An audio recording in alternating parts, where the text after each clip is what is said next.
And tonight, the search continues for a grenade that's missing after that deadly explosion that killed 3 LA County Sheriff's detectives. And there are many questions tonight about how an explosive could go missing and where it might be. KCAL News reporter Lauren Pozen live in East LA with insight from a former ATF agent. Lauren. Well, there's definitely a lot more questions than answers tonight, and that's why we reached out to a former ATF agent who told us there definitely are some possibilities as to where this grenade could be, but as of right now, it's still anyone's guess.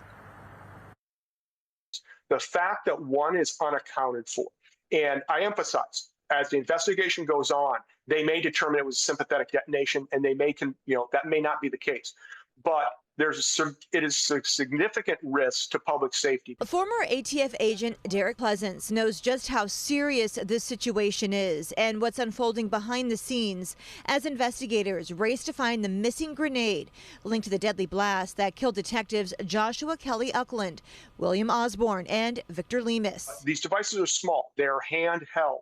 So they're looking for any place a small device like this may have been propelled. Pleasance says investigators want to rule out what's called a sympathetic detonation, where the explosives were close enough that when one went off, the other one did too. Initial reports when the incident occurred did make reference, at least on one or more occasions, that individuals heard more than one explosion. There's a lot of reasons that could be the case. The ATF is now leading the investigation into the blast and is taking charge of the search for the missing grenade. Special Agent in charge Kenny Cooper says the ATF's national response team scoured 400 feet around the blast site with canines and explosive specialists, but came up empty.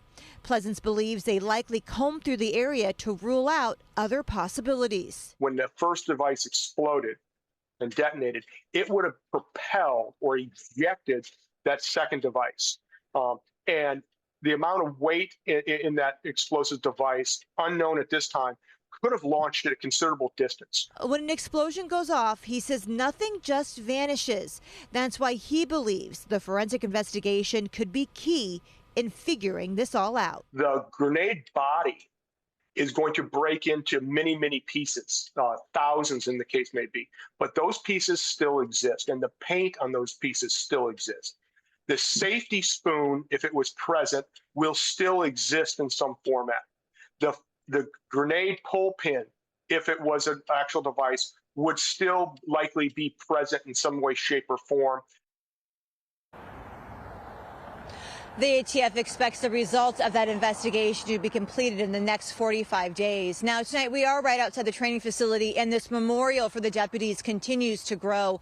And one thing we really haven't talked about is just what a tough time it's been for the men and women at the sheriff's department here. And the sheriff mentioned that he is making sure that everyone that was involved gets the mental health support that they need to get through this very difficult time.